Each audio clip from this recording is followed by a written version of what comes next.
Hello and welcome to the third episode of the My Sweet Smart Home podcast. Here today we are with our special guest, an expert in technology from Germany, Mr. Jorgen. Please, can you introduce yourself? Yes, hi. My name is Jürgen Löwenstein and I'm from Germany and live in Erlangen. I'm electronic engineer and my last job was in IT. Now I am retired, have time to pursue my hobbies of sport and electronics. Okay, perfect. I start with the first question. Do you think that smart home solutions can improve the independence of people with disability, and why? Yes, many tools will definitely help to get more independence. The advantages of using these aids must be explained to the people concerned, demonstrate the advantages for them, and it's essential that they want to use these aids. Some examples: automatic reminders to take medication are helpful. I have an acquaintance who takes um, a certain amount of this medication every 40 minutes. In normal case, he twice a day, and so he feel better. For another example, a smart speaker allows to contact with the outside world.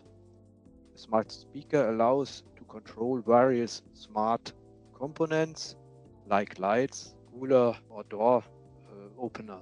Yes, I agree with you. With smart home solutions can be very useful, and Yes. yes, these examples can be very useful for people that are hearing now. As you know, we registered a second episode of our podcast with a family member of a person with disability, and we told him if he had some question for the expert. So uh, here it goes. His question. This family member has his brother has ataxia of Friedrich, and he asked which could be the smart home solutions for people who do not have strength. That is the main problem of this disability, and have not strength and reduce mobility also in the arms, not just the legs. So can you give some advice or useful technological options for him? Yes, I think in this case too, there are many opportunities for more independence. In addition to his smart cooling, which I have heard, I could imagine a smart speaker, smart door opener, or smart light. With a smart speaker, he can very easily establish a connection to the outside world for entertainment, research, controlling components, or contact with the outside world. I was provided for the following with the following components for testing in the course: an Amazon Echo, a motion detector, and a switch socket. Using my smartphone, an iPhone, and the Alexa app on this smartphone, I was able to link these components together and run some scenarios. I could instruct the Echo by voice to switch the switch socket, for example. I could Mm-hmm. use the Alexa app to assign a routine to the Echo, which then executes it. When the motion detector was active or is active, to switch on a light or switch a night light when when you go through the floor. I can also manage reminders and lists, e.g. shopping list, what I want to say or to do. I could activate predefined skills, similar like apps in iPhone or other smartphones with the Alexa app. And then when I load them, then I could execute something like a counter or a medication reminder or entertainment. Perfect. You give him several solutions, several possible solutions. I'm sure he will be very happy to hear them. Regarding the Amazon Echo, I have to say that this is the toolkit that we used here in our pilot in Italy, and users were very happy to receive it and found it very, very useful for so many things, as you said. Passing to the next question, based on your experience, do you think that smart home solutions nowadays are accessible for people with disabilities? Not just in terms, obviously, of costs, but also in terms of access to information, or how to use them, or where to buy them, for example. Definitely. In most cases, it can make you a little more independent and therefore more self-confident if you are not always dependent on help. The course addresses many topics that I hadn't thought about before. You get help with planning meals, cooking, and storing food. And Samsung, a big company, offers an interesting automation system for this area, which, as far as I understand, can also be operated with smart speakers. And do you think these smart solutions are easy for people to use and to acquire? Information, I think, is not often available so for all people. You have to look at internet or to experts who can help you. Fortunately, there are a lot of explanatory videos on the internet available nowadays, so we can say that it is accessible. And in general, the cost of this, from my experience on this project also, I discovered that the cost of these solutions are not very high. Like they are very accessible in all the senses.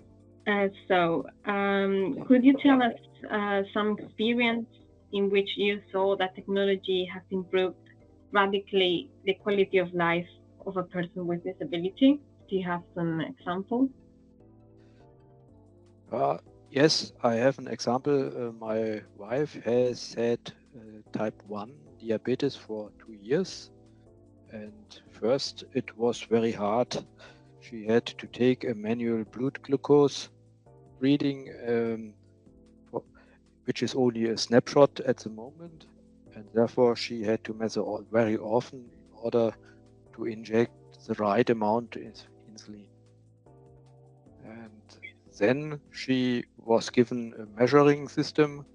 Nevertheless, she has limits to undercut or exceed it, and that was not so easy. She couldn't sleep very well in the nights. That was often the undercut, and that is not very good. And now she has an insulin pump, and which makes it more easier, but she has to take care everything. No? I understand. Yes. Thank you so much for sharing with us your experience. The last question I have for you is which tip or advice would you give to the families that listen to this podcast, who maybe are doubting on implementing some smart solution in their homes? I've always trade off between the security and the convenience, and I would take a stricter approach to health data than simple home automation solutions, such as sockets and kitchen applications. No? You should consider in advance, together with the person concerned, that you would like to have and draw up a list with priorities, special requirements, whether networked, possible locations. Is there preparation of necessary or a conversion necessary? Then you should go to an expert with this list who can then create a good concept into taking account security and sustainability. I think it's a good starting point to use a smart speaker.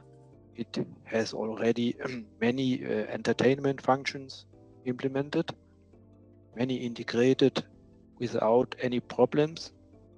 Also, many things can you integrate without any problems into this smart speaker.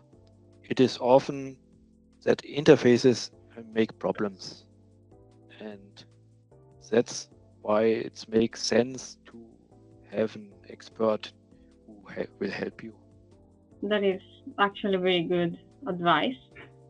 Yes, to have someone that has a or greater view than us on these type of solutions, obviously. Thank you. This was the last question, but there is something else that you want to share with the audience?